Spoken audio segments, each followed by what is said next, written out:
Hello everyone, this is Hakaym and welcome back to some more World of Warships, and today we are showing off a replay sent to me by the Weird Out.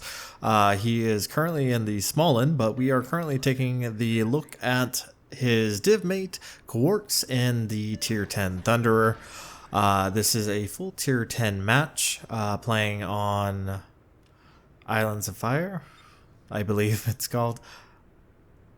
I really need to learn the name of the maps. I'm really bad at names. But anyway, we're showing off a dual replay. This will be split between both Quarks and the Weird Out.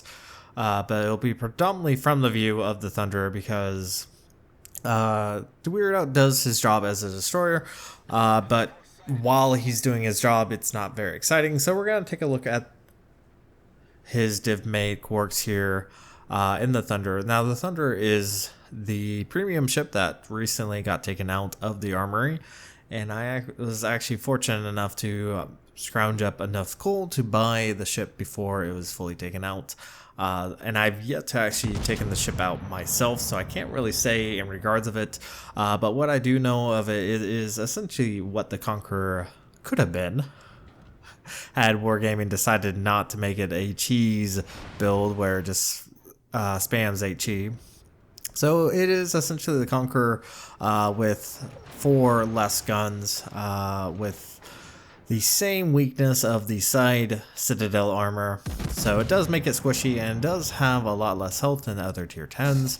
So that is the thing going for it. But probably what is known about the Thunderer, what many people are very well aware, is the accuracy of the ship.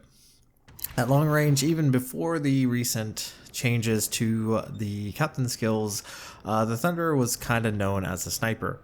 Its dispersion is very fantastic, as well as its HE and AP penetration. It is a ship that if you want to just go and spam HE at long range, this ship does it excellently. So that leads into the whole aspect of the recent captain changes, including the captain skill that increases accuracy at long ranges as long as no ship is within your base detect. And you do get a bonus to that, so it does mean that this ship is, I don't want to say toxic, but it's a little toxic because it just kind of enforces the whole, I guess, what Wargaming thinks we need to do now, set at long ranges and shoot. Now, granted, the Thunder is not particularly a ship that is excellent for going in close, so I can't really blame it for that. It just kind of enforces that whole idea. Now, the reason why I'm showing off this replay, well, one, I do really appreciate the support to the Weird Out. He's been following my channel for well over a year now. He's been with my channel for some time. And he was gracious enough to send me this replay because he has a very, let's say, intense moment against a enemy ship. I'm not going to spoil which ship. As well as his dipmate actually got his personal highest damage output, as we will see as the game progresses. So I did kind of want to show off this and kind of talk about a few key points. Obviously, one is the whole passive gameplay that the game is currently in with the captain skills. Now, as you can see, the Thunder does tend to eat damage, especially showing broadside. He just took almost 14,000 points of damage right there. And once again, this ship is not particularly a ship you want to get in close with. It's a sniper. It's kind of what Wargaming has built. Now, as you can see, his dipmate is currently being spotted. We do know there was a Shimakaze around there somewhere. I'm sure he will not prove any potential threat to Quarks here. And I really hope I'm getting the name right, because unfortunately the screen I'm looking at is very, very tiny, so I can't quite see the names. So if I get the names wrong, I do humbly apologize, but I'm trying my best here. So yes, at the moment, not very exciting. He does have a Hindenburg in his sight, and he probably should have fired those shots a little bit early because he did wait to try to get all his guns off. And honestly, probably that situation just should have called for immediate fire as soon as he had the chance, even if all of his guns weren't on point, because it did mean that he opened himself up for a broadside. Fortunately, that's lava. Just ricocheted off the side of the Thunderer, so that's always fantastic to see. It does look like he is running the fast reload when changing shells. And I don't remember the name because obviously they've updated it. But we do know that he was spotted even though he was not shooting. So we do know that Shimikaze is around, but fortunately for him, he does have the Weird out on the case. And one nice thing about that is he is in the Smaland, and he does have the Shimikaze in his sights. Now, Smaland is the premium tier 10 pan-European, or better yet, Swedish destroyer. It does have the very fast-firing guns, and it does have one thing over the Holland at tier 10. It does have that radar, so even if the Shimikaze pops up in smoke, it does mean that he is going to at least keep him detected, but that's when the enemy Smaland shows up and starts attacking. And obviously, since this is a pan-European destroyer, it does have those very fast moving torpedoes in the water, so very dangerous. Does have a heal, but this is definitely a battle that is a little bit dangerous for De Weirdo right now because he is being shot at by the enemy Hindenburg as well. But he is almost landing shots on the Smaland. Now, at this range, obviously there is a much more airtime, so it's a little bit harder to gauge on where your shots are going to land. But fortunately for him, the Weird Out's div mate is watching his back and does have the enemy Smaland in his crosshairs and is firing his guns right now. As we can see, tracers coming in. Even though the Smaland is no longer detected, does land a hit on the enemy Smaland and does take him out. That is actually his first kill of the game. So things are looking pretty good. They are ahead in ships, but they are obviously down in points. The enemy team does have 2 caps to their, well, they're currently losing another one, so actually they're currently capturing C. Their third div mate is actually doing a really good job. He's been out on the east side, currently capping C. Did take out the enemy Smolensk with his torpedoes, which is always satisfying to do with a destroyer. Taking out a Smolensk hiding in smoke is by far the best feeling. So their div mate is doing a really fantastic job out on the eastern side.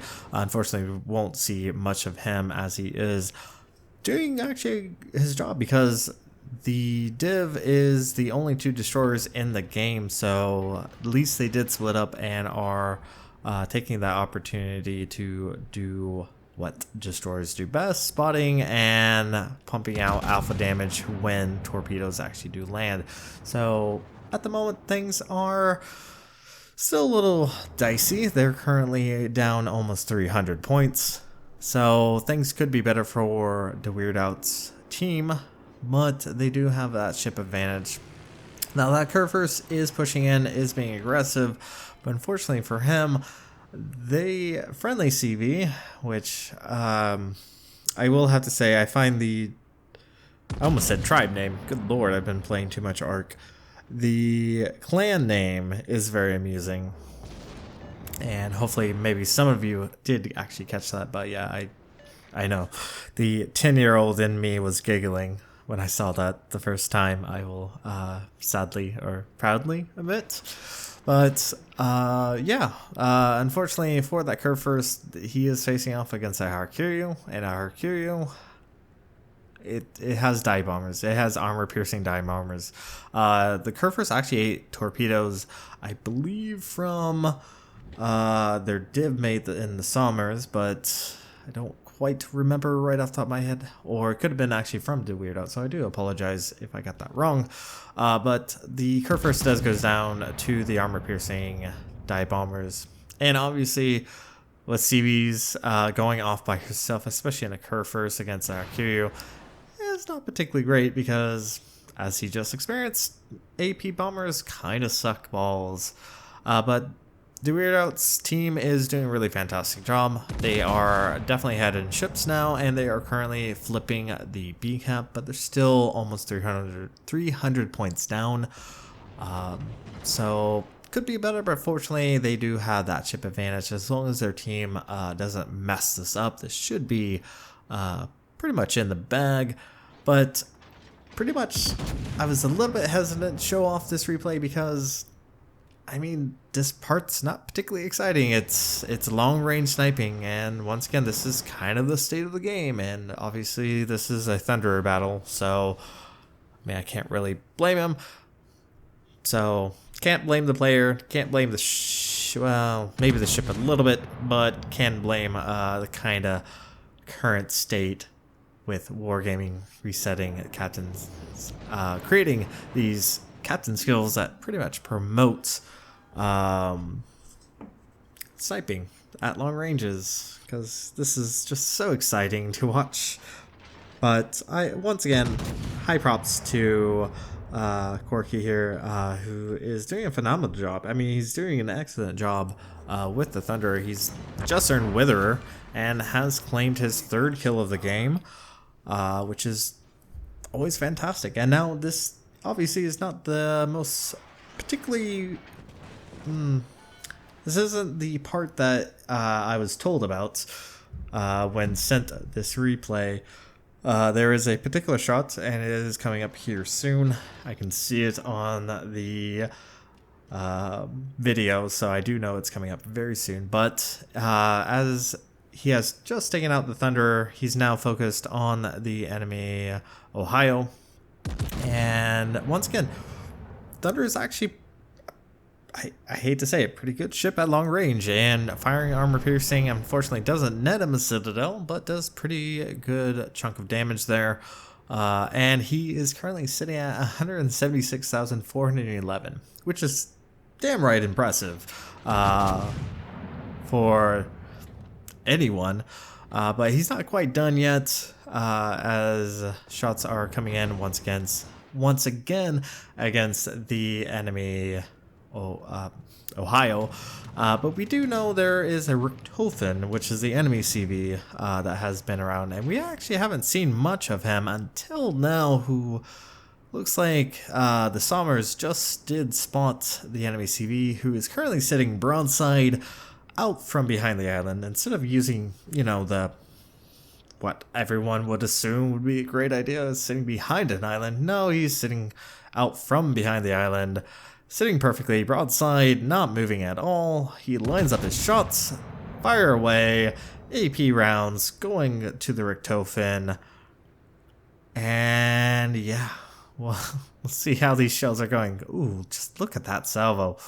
All tightly grouped together, and that is 5 citadels, 1 dead Richtofen, almost 60k worth of damage. That is his 4th kill of the game.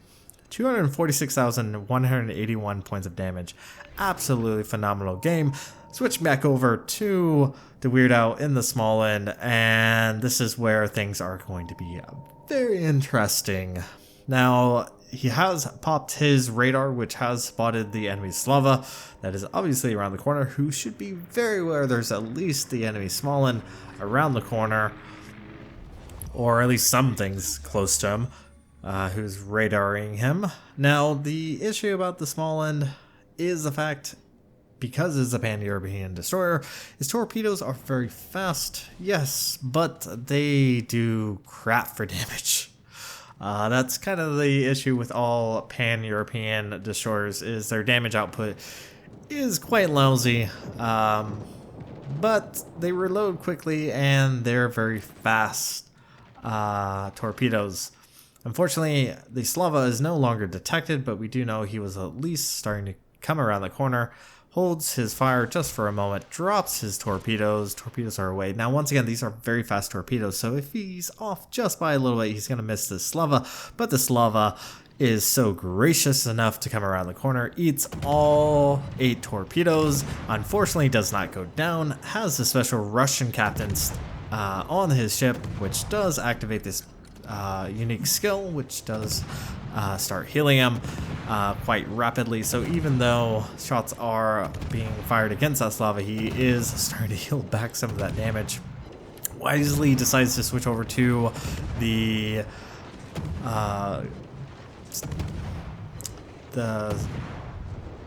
top deck and is continuing to fire. And unfortunately, what just happened there, as the Slava fired his shots at the Weird Out's div mate, does nearly kill him, as well as nearly kill the Weird Out. So that's going to be it for this video. If you like what you saw, hit the like and subscribe button. And if you do want to see your own replays on my channel, please go ahead and send them to my Gmail, hakaymgaming@gmail.com. Please put down what happened and I will take a look at them. And if I like them, I will put them on my own channel. If not, and if that doesn't work, you can also send them to my Discord as well. But that is going to be it for this video. Thank you guys so much for watching. You guys have a great and fantastic day. Zaijen.